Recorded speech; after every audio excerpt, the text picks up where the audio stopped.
Nako, itong darating na eleksyon, itong mga Duterte, panalo na naman to. Hindi lang panalo, landslide pa. Itong ipapanood ko sa inyo nga video, ito ang magpapatunay nga manalo sila. Landslide pa. Ito, pakinggan ninyo at panoorin natin. Nitong Huwebes, Oktubre 10, nang dumating sa Iglesia ni Cristo Central Office si dating Pangulong Rodrigo Duterte. Malugod siyang tinanggap bilang paggalang sa dating leader ng ating bansa. Tingnan ninyo yan, rockstar pa rin hanggang ngayon. Sa nagsabing dumapa na yung career sa politika ng Duterte, laos na, yan nagpapatunay. Nagpapatunay yan, Paano ninyo masabi yan? Yan yung patunay. Kaya kahit hindi mangampanya yan, kahit patulog-tulog yan, oras sa kampanyahan, malabong matalo yan. Sigurado ako, lalo na may mga napatunayan, hindi sa salita. Ituloy natin to para mapanood ninyo at makinggan. Ito. Matatandaan na bago matapos ang kanyang termino bilang presidente noong June 30, 2022, muli siyang bumisita sa Executive Minister ng Iglesia ni Cristo, ang kapatid na Eduardo V. Manalo. Yan ang kakaiba nitong ating dating presidente. Marunong magpasalamat. Yung iba, pag pinaupo na dyan, pagtapos hindi makalimutan na hindi na marunong magpasalamat. Yan, wag niyo sabihin nga namulitika yan. Dahil bago siya bumaba, pumunta doon sa ng mga kapatiran. Hamakin ninyo yan. Kung gaano karami yan, kung gaano kasulido yung kapatiran na Iglesia ni Cristo, gaano karami yan.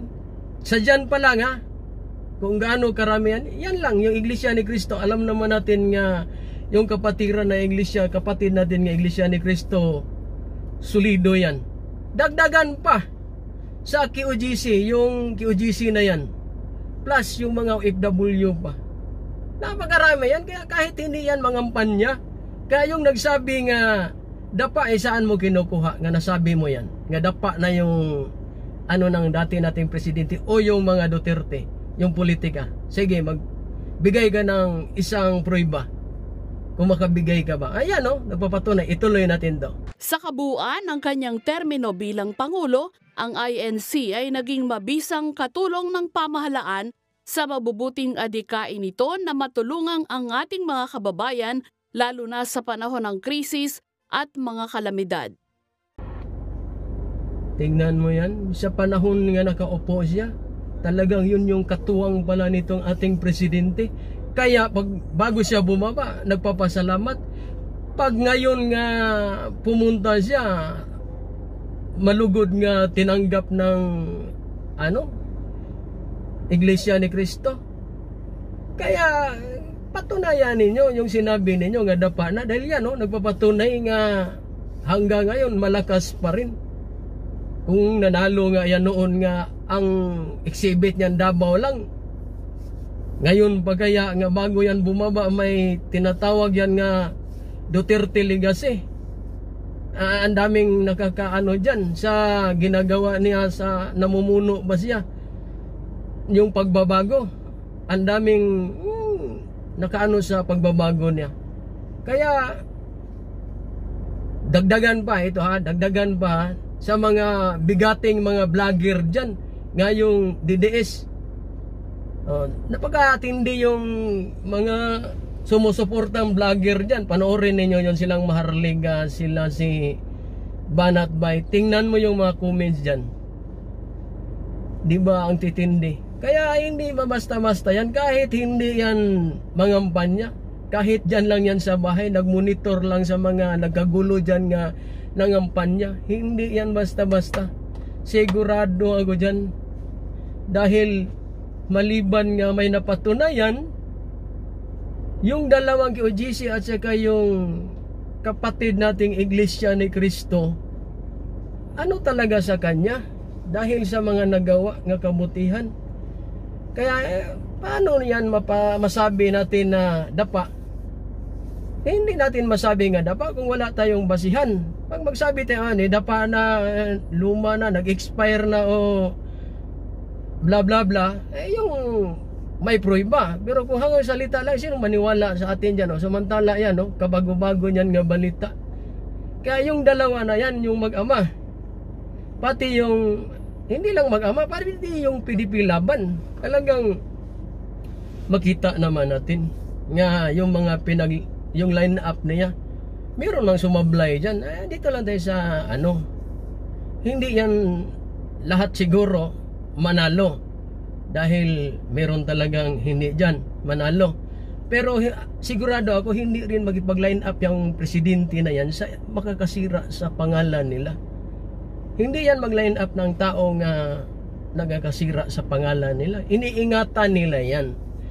Kaya naniniwala ako nga yung line up niyan puro talaga yan hindi sumisira sa pangalan nila, sa apelyido nila. Yan ang basihan. Ituloy natin. Ituloy natin. Kainday na naman to. Matapos ang courtesy call ni Vice President Sara Duterte kamakailan lamang sa Iglesia ni Cristo. Sige, anong masabi ninyo yan? Anong masabi ninyo yan? Mag-ama yan. Kaya nga tinatawag ang grandmaster sa politics yan politika. Tumanda na yan dyan. Hindi yan natalo-talo yung pamilya na yan. Maliban nga may hawak nga Davao nga napagkalakas, may napatunayan sa buong Pilipinas, maraming hindi bumitaw, nasiyahan sa performance niya, dagdagan pa sa mga yung QGC at saka kapatiran nga Iglesia ni Cristo. Saan pulutin kaya yung kalaban dyan? Saan pulutin sa tingin ninyo? Kahit hindi mangampanya yan.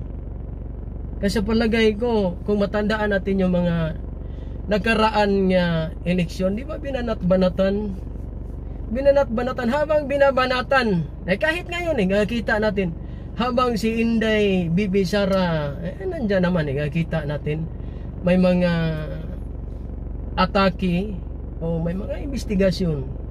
Yung taon lalong sinusupran, dinidipinsahan siya Yung panahon ni Tatay Digong, ganun rin yun Maraming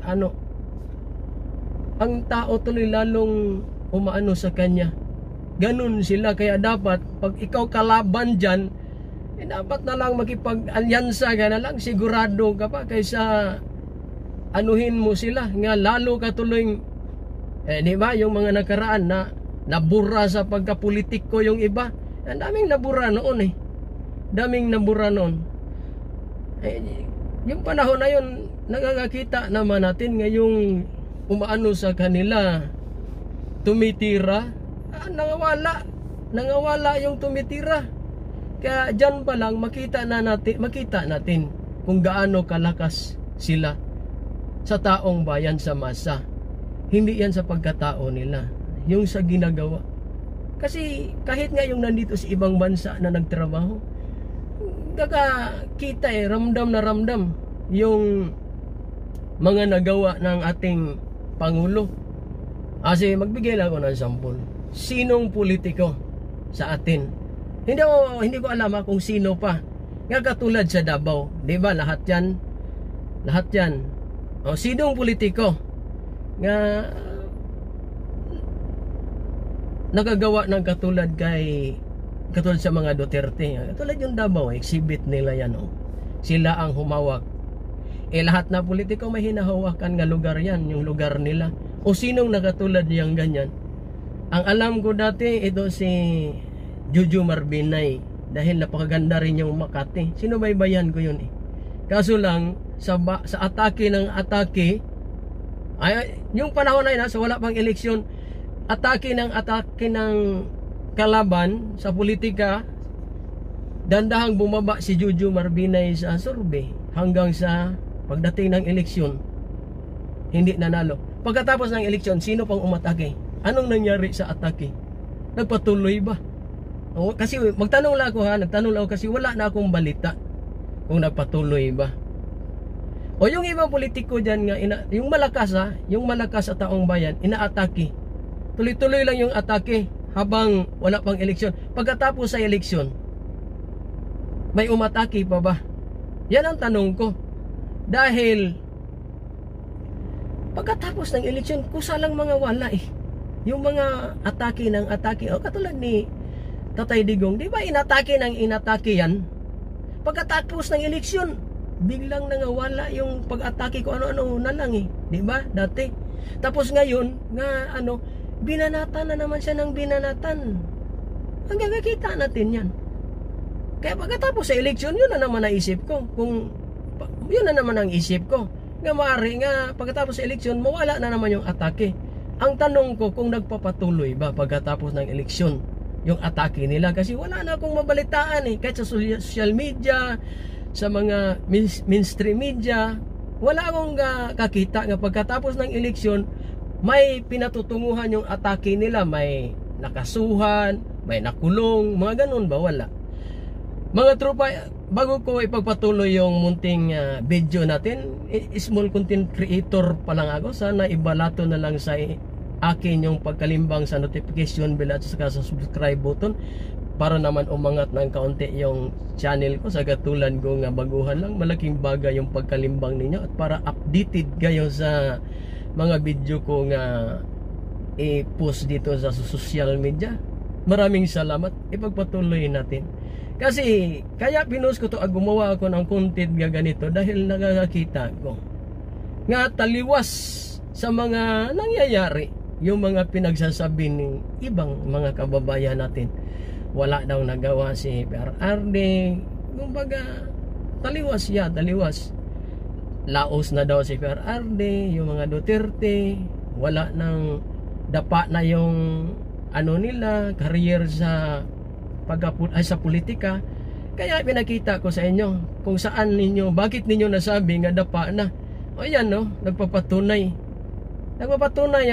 nga pag ang politiko, diyan natin makita nga ang politiko hindi mahilig sa pamulitika. Kasi bago siya bumaba sa pwesto niya, pumunta siya sa kapatiran na Iglesia ni Cristo. Anong ginawa niya noon? Sigurado yun, nagpasalamat. Pag pumunta siya sa ibang bansa, kakakita natin, pumunta siya sa community ng mga Pilipino, magpapasalamat at ipaliwanag niya yung estado ng bayan natin at yung ginagawa niya sa ating bayan, akma sa kakakita ng tao. O meron bang ganon? Bisigi raw yung kung meron, wala kasi akong alam dahil wala akong kakita nga ganon. Kung meron man siguro, hindi ko alam. Kaya sige raw, anuhin ninyo kung meron ba. Kasi wala akong nakita sa social media nga pagkatapos nakaupo, katulad kay PRRD o katulad ni Inday Sara ba. Kasi si Inday Sara ganon rin eh. Yun ang nakakita ko kung saan siya pumupunta. Kahit walang eleksyon, makipaghalubilo sa komunidad, makipag-selfie sa mga tao, katulad yung pumunta sa Baguio City, pumunta siya doon sa mga komunidad, sumasayaw-sayaw siya kasama ang mga tao, yung mga sinaunang sa yata yan, sa Singapore kung hindi ako nagkamali, pagkatapos ng mga 1 taon, pagkatapos ng eleksyon, naghingi siya ng paumanhin sa mga tao doon nga matagal siyang nakabalik at nakapag ng pasalamat. Kaya hindi yung namulitika dahil wala pang eleksyon. Yung mga ibang politiko, hindi ko sinabi lahat ha, hindi naman lahat. Yung iba, lulutang lang pagka palapit ng eleksyon. Lulutang lang pag malapit ng eleksyon. Pero sila hindi. Kung sumubaybay tayo sa nila, na mga Duterte, hindi ganun. Kaya naniniwala ako sa kakita ko nga landslide na naman to pagdating sa eleksyon. Yung PDP laban na yan, sigurado yan, landslide yan, walang kaduda-duda. Hindi talaga pwedeng sabihin nga didapa, wala na, dahil nakita naman natin, dagdagan pa sa yung mga nagawa niya, kaya nga may siya Duterte legacy. Paano magkaroon ng Duterte legacy nga tinatawag nila kung walang nagawa yan? Diba? O kaya yan, kaya sa darating na eleksyon, tingnan natin, marami na namang iiyak nito na mga politiko. Marami na naman. Sigurado ako dyan. Ayan. Maliwanag ba sikat ng araw yan nga inano siya pag bisita niya doon. Talagang ano yan, hindi natin masabi nga hindi malakas sa taong bayan. Hanggang ngayon yan, kung matandaan natin, bumaba yan, napakataas yung ratings dyan. Si Inday Sara din, yung mga nakaraang buwan, siya ang pinaka most trusted sa ating bayan. Saan yung sinasabi ninyo nga dapa na ang political nila? Wala naman yatang makita dyan sa sinasabi ninyo. Kasi hinanap ko rin kung bakit kaya nasabi nila nga dapa na ano kayang pinagbasihan. Wala naman akong makita nga dapa. Kahit saan yan pumupunta, kung matandaan natin yung Maisog Rally, pag pumunta yan si PRRD, sumali nga si Sebastian, ang daming tao pumupunta. Kahit nga yung kapitbahay namin nga bulag,